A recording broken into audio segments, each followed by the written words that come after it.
তারা বাংলাদেশ সরকারকে due tax VAT দিয়ে ঔষধ প্রোডাকশন করছে আর বাইরে থেকে চোরাই পথে চলে আসতেছে সরকারকে কোনো ভ্যাট ট্যাক্স না দিয়ে।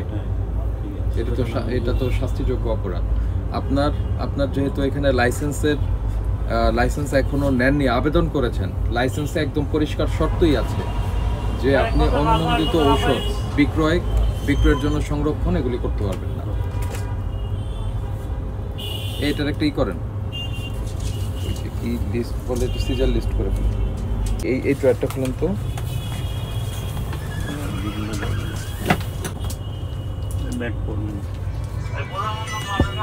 কোন দেশি?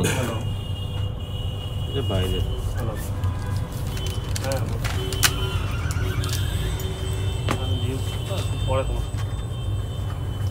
আমদানিকারক কে?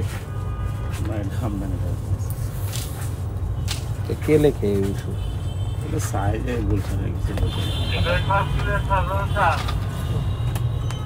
শুনেন, বাংলাদেশের কি বলে ড্রাগ অ্যাডমিনিস্ট্রেশনের যেগুলি অথরাইজ ঔষধ আছে সেগুলি বিক্রি করেন।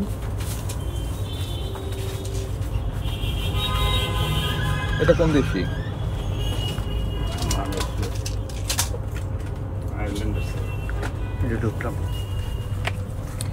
আপনি বাইরের ঔষধ বিক্রি করতে পারবেন, সমস্যা নাই, কিন্তু সেটার আমাদের বৈধ আমদানিকারক লাগবে যিনি নিয়ে আসবেন।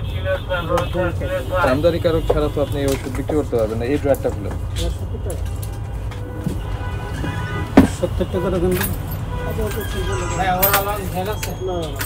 ভাই, একটু পরে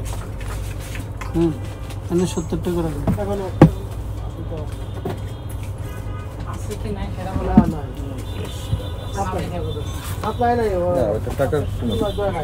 ঔষধ আছে কিনা এটা কি জিনিস দেখি, একটু উঠান। এটা আপনার হাতে রাখেন।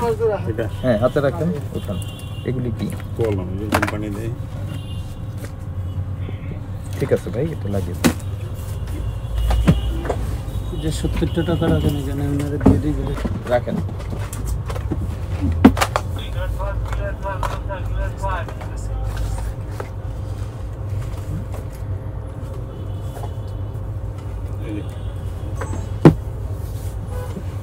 একটু এগুলি বের করেন দেখি।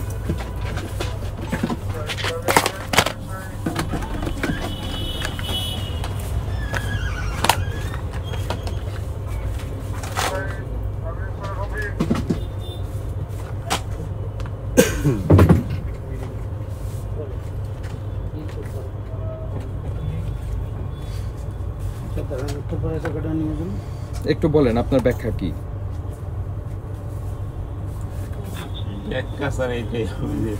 বাইরে কিছু আইটেম চাই এলাকার লোকজন, এই হিসাবে এই যে যেন এরকম নিউরোবিয়ন চাই বাইরে।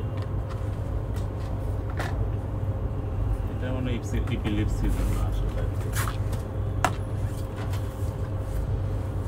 এপিলেপসির জন্য তো আমাদেরও ঔষধ আছে, কিন্তু এই যে থাইল্যান্ডের প্রেসক্রিপশন যে আসে ব্যাংকে, কি জানি হসপিটালটার নাম, আমার স্পেলিংটা মুখে আসে না। ব্যাংককে কি হসপিটাল নাম জানি, কি বারমুডাং না কি জানি, ওদের এটা এরকম আসে না। আপনি বিষয়টা বোঝেন। অবশ্যই আপনি বাইরের প্রোডাক্ট করতে পারবেন যদি সেটার বৈধ আমদানিকারক থাকে। এই ঔষধটা কিভাবে এসেছে আপনার কাছে? হ্যাঁ,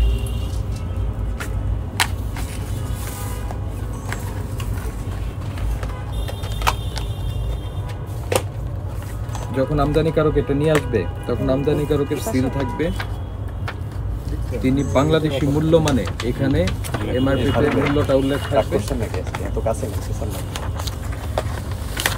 এবং বাই এনি চান্স এই ঔষধ নিয়ে কোনো প্রবলেম যদি অ্যারাইজ করে তখন এটা লায়াবিলিটি যাবে সেই আমদানিকারকের উপরে। এখন তো আপনার উপরে পড়বে।